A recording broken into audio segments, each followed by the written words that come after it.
What's up everybody, welcome back to the channel. Corey here, also known as Korskis, and today I have a very special guest for you. He is a Spanish pro by the name of Philip R. Hearts No Skill. Currently he is 1,290th in the world, and last season he actually pushed up to about 700th in the world, 698, which is really good. Today he's sharing with us, with me, this deck. It is a Hog, E-Dragon, Dark Gov, and Bomb Tower deck.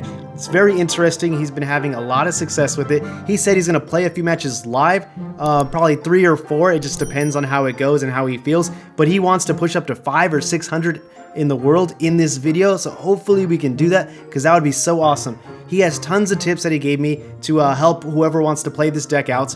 I will show you the images he gave me with the tips included first. And then once we're into the live gameplay, I will tell you some other tips that he gave me about this deck. So with that being said, let's look at the visual tips first. So here are his gameplay tips. One thing I like about Philip, he was very thorough when I asked for some tips on how to run this deck. So he sent me some visuals. The first one is, when the opponent has Royal Hogs, Hog, or Balloon, try to play E-Drag in the next placement. So basically it's behind the King Tower, just whatever lane they're rushing in. And the next one he says, if they play Golem, Lava, or any tank at the back, play E-Drag in the next position. So if they play any big tanks in the back, play E-Drag all the way on the right corner or left corner, depending on which lane they're rushing. And the last one, if he has an E-Golem push, play your Bomb Tower in the next placement so you can kill all the push with Bomb plus NATO. So yeah, make sure you put the Bomb Tower placement there, and after the Bomb Tower dies, make sure you NATO everything into the Bomb Tower bomb. So those are his visual tips, and I'll give you the other tips in game. Alright, looks like we found a match. Let's hop into it. Alright, the first game against Genius Roto. Okay, you see that Dark Goblin placement? Yeah, one of his notes was try to start with Hog or Goblin, Dark Goblin first play. So just play it right at the bridge, be aggressive with this deck. That's one of his tips. Okay, looks like the Lava Hound is coming in, and from the earlier tip, he's probably going to put the Bomb Tower. Yeah, he puts the Bomb Tower right there. You see that placement? This is the placement you're supposed to do, and that tornado was great. It's probably going to kill the Bomb Tower, and it switches lanes, guys. Okay, decent log, but he's taking some chip damage, and yeah, let's see if he can build some sort of push. Okay, he's going Hog in the left lane. The minion horde's there, though. One swing's fine, I guess. But yeah, what do you guys think about the Bomb Tower, by the way? I've been running it in my deck recently, and I feel like it is very strong. Especially because the Earthquake got nerfed, so yeah, I feel like in this meta, this season, the Bomb Tower is going to be a really good card, so I suggest you switch it up in your deck if you have Tesla or something like this, or even Inferno Tower. But looks like he's putting the Lava Hound down, and we have our Electro Dragon to counter that. Let's see what the opponent does here. So yeah, really quick, another tip is, if you know your opponent is playing xbow, always try to cycle to a ground unit in your first play. Make sure you have a ground unit in your hand for the first play, because if they put that xbow down right away, then you need to have a counter. That's what he says. But yeah, he continues to use that Bomb Tower placement up high. So take note of that, guys. Make sure you do that if you're running. Oh my gosh. That was a great prediction. Plus, he puts the Earthquake there. This looks like Genius is in a lot of trouble here. And yeah, that's tower down, guys. You see, it's that easy. You have to be very aggressive with this deck. This is, yeah, not one of those passive decks where you wait for double elixir. No, this is the one in single elixir. It's your time to shine. Because in double elixir, it might be really difficult for you, especially if they're running maybe a Lava Hound like this one with the Balloon. But yeah, he continues to place it really high, guys. So that's the play. He tornadoes everything together. That was another one of his tips. Make sure you tornado everything together, with the as long as you have the Electro Dragon, especially if they have Sparky. And don't ever waste your Sparky on. Don't ever waste your Electro Dragon on anything else if your opponent is running a Sparky. You don't want to be caught without it, because he pretty much says you're dead if you don't have the Electro Dragon in hand. And it looks like this is GG's, guys. I know I was talking for the most parts of the video, but it wasn't too exciting. It looked like Philip easily manhandled this guy, genius. I guess he isn't too much of a genius, right, guys? But anyways, yeah, I'll let you guys know when I have the next match ready. I guess he just found a match, so let's hop in.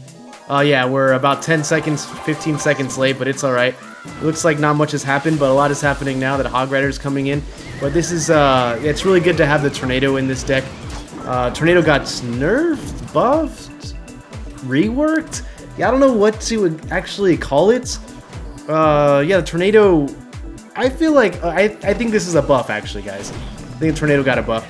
And it looks like the opponent is running Earthquake, so, yeah, it looks like this might be tough for Philip. There's a lot of counters. The opponent has a lot of counters to what Philip has. Okay, let's just see how he fares. Okay, good, decent placement, I guess, on that Ice Golem. Yeah, if he put it in the left lane, maybe he did that on purpose because he wants to go right lane.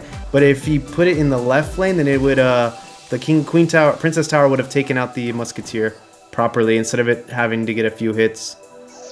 And here comes another Hog, but he is probably just going to Tornado this, right? Yeah. I just can't get over how fast that Tornado is, guys.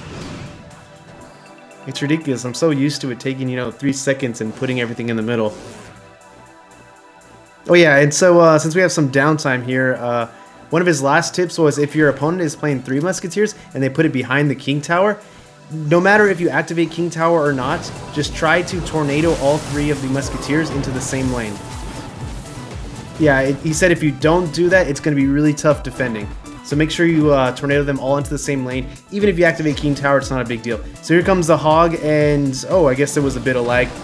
But yeah, looks like that Bomb Tower is taking care of this. And really good placement on the Ice Golem this time. Looks like the Musketeer didn't stand a chance. And let's see, okay. Ice Golem and Hog. The classic play. Okay, he's gonna keep throwing down those prediction Earthquakes. And that was a nice value log. Hit the Valkyrie, hit the Musketeer, and it killed the Mortar. Not bad. So it looks like the opponent's trying to cycle back to another Hog Rider, right? He goes opposite lane this time. Let's see what Philip does. Okay, Philip has that Bomb Tower, but of course the opponent is going to Earthquake.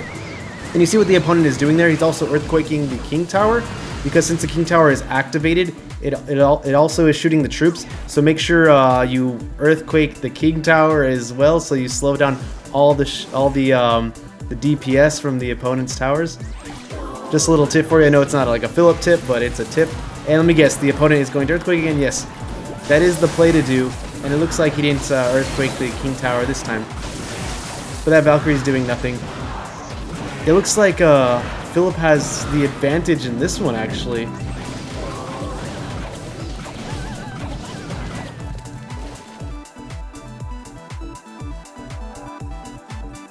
Okay, yeah, just the Hog Riders back and forth, and basically it's just who's going to break through or who's going to make a mistake first. Yeah, they're just running back the similar plays back and forth, and just whoever makes the first mistake is going to lose, looks like. And yeah, they're both just doing the Hog Earthquake prediction.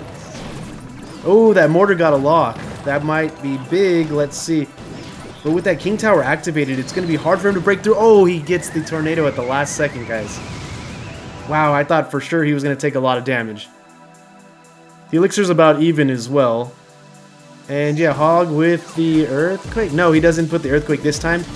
But really good a Mortar for on the opponent's side. And yeah, here comes another Earthquake, of course, guys. It's just Earthquake battle. Wow, this is so close though, guys.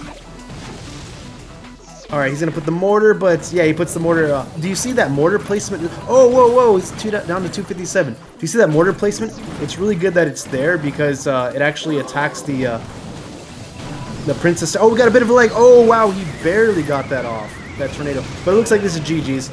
Yeah, it was just an Earthquake cycle. But basically, that match was just an Earthquake cycle kind of match. Yeah, I was trying to make some good points there, guys, but I was kind of rambling a bit because it was a close game, and there was a bit of lag as well. So yeah, don't mind me on that too much. Don't say I stutter or something. I was focusing on the game. Okay, it looks like he's in another match already, guys. So yeah, I probably won't cut it here, but let's get started with match number 3. The Dark Goblin at the bridge. This is what he says to do, so this is what he does. And yeah, so they put the Golem in the back, and he's being very aggressive in the opposite lane. Yeah, it looks like Ice Golem and Hog Rider. And it's very unfortunate for the opponent. That Bomber wants to get in front of the Golem. He wants to be the leader of this parade. Yeah, it looks like, yeah, Philip is in a good position to take this victory. The opponent made one mistake, but sometimes that's all it takes. So he tornadoed everything, and it looks like the Golem is not going to do much damage at all. And there is 776 only on the left side tower.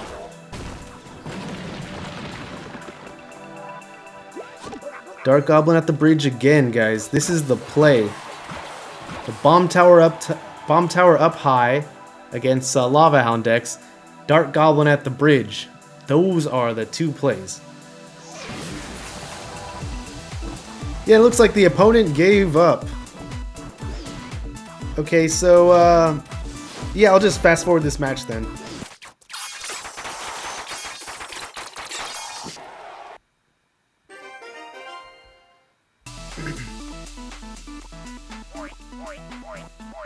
Yeah, so he made the opponent rage quit last match.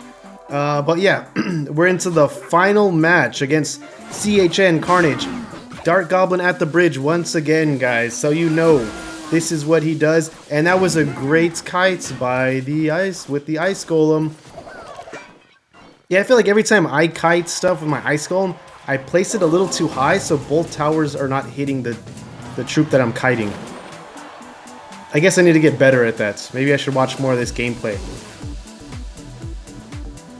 Yeah, and yeah, what do you guys think about the Goblin Hut also? It had that buff, and you know, I just hate playing against it. With my deck that I play, it's just really a really defensive card. Whenever they play it, I'm like, oh man, I already know they have the matchup advantage, and hopefully I can sneak out a win somehow, but a lot of times that's not the case. So Inferno Dragon, what is he running? Is it Graveyard? No, it's not Graveyard. Yeah, I'm not really too good at identifying decks yet, guys. I haven't seen too much top ladder. But yeah, he kites it once again. That was a beautiful play. You see it's kind of like, I don't know, 3 tiles from the top, more central. And you can catch that charging Dark Prince. So we're just cycling the log. Yeah, it's a very passive match so far, as you can tell. Yeah, neither player has been too aggressive here. Yes, it is Graveyard. Yeah, I called it, guys. I knew it. You see? And this, yeah, this might be the, yeah. This might define the game right here, that King Tower activation. Whenever you're playing against Graveyard, though, a tip that I've learned, personally, you always try to activate the King Tower no matter what, because once you activate it, you are, I don't know, 50% more likely to win, or 20%, 100%. I'm just throwing out random percentages, but you have a better chance of winning if you actually activate King Tower. So it looks like this game is pretty much for Philip. I know the towers are even right now, but yeah, Philip has an excellent chance at winning here. So since he knows that the opponent has Graveyard, he's putting the Bomb Tower in that position, so it can hit the troops and it can go for the Graveyard as well.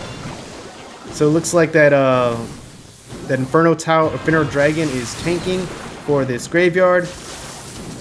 But yeah, the towers and the E-Dragon are taking care of that. Yeah, it's still a close game though, despite the King Tower activation. And every time the opponent puts that Goblin Cage, looks like Philip is just happy to Earthquake it straight away. And here comes a Hog. Is it gonna get a hit? 1 Piggy Piggy. 2 Piggy Piggy. Alright, that's a sizable amount of damage. I think Philip just hard countered this guy big time. He has the Inferno Dragon, Philip has the E-Dragon. He activates the King Tower, he has a Dark Goblin for the Graveyard. Yeah, it's gonna be really tough. He has the Earthquake for the Goblin Cage. He has the... Oh! The Dark Goblin connected, guys! Wow. Yeah, this was... Yeah, Philip played really good here. He made no mistakes and he capitalized on every advantage, on everything that the opponent gave him. He activated the King Tower, and you can tell Yeah, Philip was in control this whole time. This is why he's top 1,000 ladder, and this is why I'm not even ranked. Actually, I'm ranked about 100 something in my region, but I'm in a non-competitive region in Europe. So yeah, I always think I'm so cool. But anyways, yeah, that's gonna be it for the video. Thank you, Philip R. Hearts No Skill, for joining me today. And I'm going to have more pros come on the channel in the future. I'm very excited. I contacted them. Some were willing to come on the channel, and yes, the next couple of videos, you're gonna watch pro players do their thing, and it's going to be top 100 ladder, top 50 ladder even. So guys, I'm very excited, and hopefully you can learn a lot from these pros playing on my channel. And if you want to watch my last video, I think it's over here somewhere, so be sure to click that. Thank you all again. It's been fun. Corey out.